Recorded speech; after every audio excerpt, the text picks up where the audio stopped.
예, 지난해 건강보험심사평가원 발표에 따르면 목 디스크 환자가 5년간 약 30%나 증가한 것으로 집계됐습니다. 특히 20대와 30대의 목 디스크 환자가 급증했는데요. 네, 이제는 우리 생활과 떼려야 뗄 수 없는 생활 필수품이 돼버린 스마트폰과 밀접한 관련이 있다고 합니다. 전문가를 모시고 목 디스크 환자가 급증하는 원인 그리고 예방법을 살펴보겠습니다. 이승철 신경외과 전문의 함께합니다. 예, 안녕하십니까? 어서 오세요. 예. 자, 박사님, 앞서 저희들이 소개해드렸는데 20대와 30대 목 디스크 환자가 급증하고 있다. 좀 충격적인 사실일 수도 있는데 이 목 디스크 질환 자체가 어떤 질환인지 좀 설명을 좀 해주시죠. 네. 예. 우리 목은 머리와 신체를 연결해주는 아주 중요한 기관이죠. 그 목뼈가 7개가 있는데 그 목뼈와 뼈 사이에 있는 이 완충하는 조직을 디스크라고 합니다. 이 디스크가 이제 망가져서 통증을 일으키는 질환을 목 디스크 질환이라고 하고. 지금 보고 계신 게 목뼈인데 지금 회색 부분이 디스크입니다. 네, 그렇습니다. 이 뼈와 뼈 사이에 있는 조직입니다. 이게 이제 심해지면 신경을 압박하기도 해서 수술도 필요로 하는 그런 질환이 되겠습니다. 그렇군요. 수술까지 갈 수 있기 때문에 이상 징후가 나타나면 빨리 포착을 해서 좀 교정을 하는 게 중요할 것 같은데요. 그렇다면 목 디스크 초기 증상은 어떤 것들이 있나요? 네. 목 디스크 질환이라고 해서 처음부터 아주 극심한 통증을 일으키는 경우는 많지 않습니다. 그 일반적으로 우리가 보통 평소에 피곤하다고 할 때 뒷목을 이렇게 주무르지 않습니까? 그렇죠. 그래서 뒷목 통증이라든지 두통, 또 때로는 눈이 시큰대고 아프다든지 어지럽고 소화도 잘 안 되고 하는 이런 증상들도 다 목 디스크에서 오는 증상일 가능성이 많습니다. 그래요? 눈하고 소화 불량 자체도 디스크와 관련이 있다. 그렇습니다. 처음 들어본 이야기인데요. 자, 시청자분들 이제 귀가 쫑긋했을 수도 있는데 목 디스크 그렇다면 자, 본인 스스로 문제가 있다. 그러니까 자가 진단할 수 있는 방법은 없습니까? 이제 제가 아까 말씀드린 대로 이제 통증이 많이 생겨서 목이 아프거나 팔이 이제 저리거나 당기면 당연히 병원에 오실 건데 그 외에도 이제 평소에 머리가 자주 아파서 두통약을 항상 가지고 있다든지 아니면 이제 눈이 아픈데 안과를 가봤더니 별 이상이 없다고 한다면 또 그것도 목 디스크하고 관련이 있겠죠. 또 이제 평소에 앉는 자세가 좋지 않아서 자꾸 턱을 괸다든지 그것도 목이 아파서 그런 습관을 가지고 있을 때도 많습니다. 그리고 이제 목을 자꾸 움직이거나 뚜둑뚜둑 소리를 낸다든지 이제 이런 이제 징후를 보이게 되면 이제 목 디스크가 시작됐다 이렇게 의심을 할 수가 있겠습니다. 박사님 그 눈 이야기를 하셨는데 눈이 아프다는 이야기는 눈이 시리다는 걸 말씀하신 어떤 표현을 저희들이 이제 의사들한테 진단을 받을 때 눈이 아파요 이렇게 하면 잘 모르지 않습니까? 어떻게 이제 목 디스크와 관련이 있다고 저희들이 말할 수 있나요? 표현하는 방법은 사람마다 조금씩 다르겠지만 또 어떤 때는 환자들이 눈이 시리다고 표현을 하기도 하고 또는 머리가 아프면서 눈이 빠지게 통증을 느낀다 이렇게 말씀하실 때도 많이 있습니다. 근데 젊은 층에서 목 디스크 환자가 급증하고 있다고 하는데 이게 스마트폰을 많이 이용하기 때문이라고 해요. 어떤 의학적으로 입증이 된 건가요? 사실 이제 목 디스크 질환을 일으키는 원인은 뭐 한두 가지가 아닙니다. 복합적인 요소라고 말씀드릴 수 있는데 이제 저희가 이제 오늘 환자를 대상으로 이제 조사를 해본 결과 지난 한 4년 동안 20, 30대에 있어서 목 통증으로 병원에 오게 된 경우가 거의 2배가량 증가가 되었습니다. 그래서 이제 우리나라에서 2000년대에 들어오면서 인터넷과 컴퓨터가 보급이 되면서 젊은 층의 목과 어깨 통증을 호소하는 환자가 많이 늘었고 또 최근 한 4, 5년 사이에는 전 국민에게 거의 다 보급이 되다시피 한 스마트폰이 사실 컴퓨터 모니터를 보는 것보다도 훨씬 더 구부린 자세를 많이 하기 때문에 가장 큰 요인이 아니겠나 하고 생각해 볼 수 있겠습니다. 지하철을 타면 전부 다 고개를 숙이고 이렇게 스마트폰을 보고 있잖아요. 그만큼 좀 위험하다 이런 얘기인데 제가 통계를 보니까 우리나라 스마트폰 인구가 4,038만 명이랍니다. 국민 10명 가운데 8명이 지금 스마트폰을 사용하고 있다. 지금 시청자분들 중에 지금 손을 가지고 통화를 지금 하고 계신 분들 있을 텐데 어떤 자세를 취하고 있는지 참 걱정이 됩니다.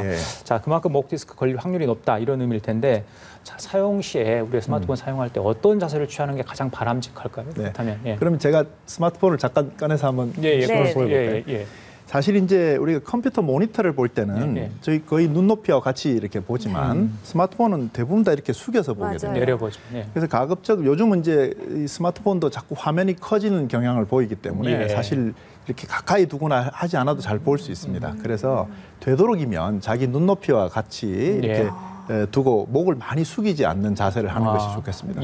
목을 우리가 점차 숙임에 따라서 이 우리가 보통 머리의 무게를 한 3.5kg 정도 된다고 생각을 하는데 이제 실험에도 나와 있지만 예. 목 각도가 10도 증가될 때마다 무게는 엄청나게 많이 증가가 됩니다. 목에 가는 하중이. 예. 네. 그래서 되도록이면 이렇게 숙여서 구부린 채로 예. 스마트폰을 들여다보는 자세는 아주 좋지 않은 자세라고 말씀드릴 수 있습니다. 그래요. 이 장시간 게임을 하거나 통화를 하는 경우가 많이 있지 않습니까? 네. 특히 청소년들이 좀 문제인데, 그렇습니다. 자 이렇게 서서 받는 것도 좋지만은 이게 누워서 받거나 이런 네. 경우도 있잖아요. 이걸 네. 또 장시간 했을 경우에 다른 신체 부위에도 좀 무리가 갈 것 같아요. 네, 그렇습니다. 어떤 부위가 좀 안 좋을까요?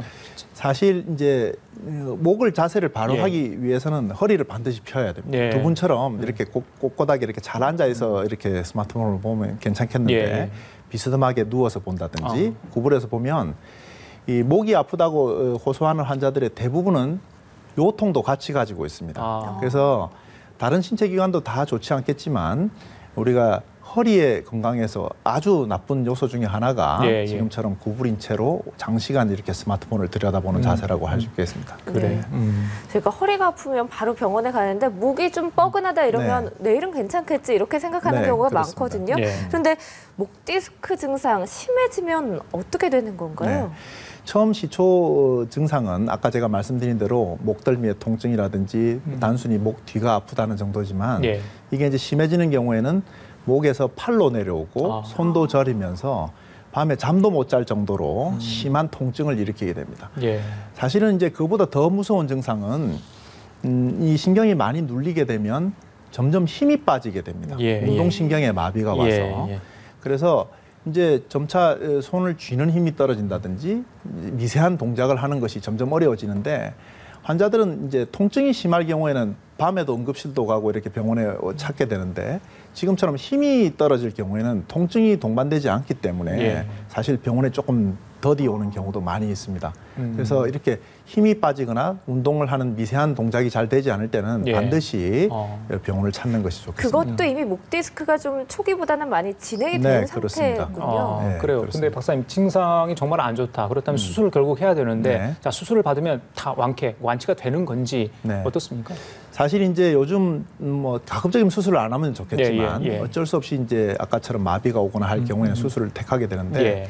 예전과 달리 이제 수술을 할 수 있는 장비도 많이 발전이 되었고 그 질환을 우리가 많이 알게 되었기 때문에 예. 요즘은 목 디스크 환자인 경우에는 회복하는 속도가 예. 어떻게 보면 허리보다도 좀 더 빠르고 좋다고도 말씀드릴 수 있습니다. 대부분 완치되는 거죠. 그렇습니다. 수술 받으면. 네, 그렇습니다. 그래요. 완치. 네. 그 목 디스크, 그러니까 수술 없이 목 디스크 증상을 좀 완화시킬 수 있는 방법은 또 있습니까? 그렇다면? 그래서 이제 모든 질환이 그렇겠지만 사실 이제 병이 심하게 되어서 아무리 수술을 받아서 완치가 되었다 하더라도 수술을 받지 않는 것이 가장 좋겠죠. 예. 그래서 이제 평소에 이제 목 건강을 위해서는 항상 바른 자세를 하고 무엇보다 중요한 것이 적절한 휴식입니다.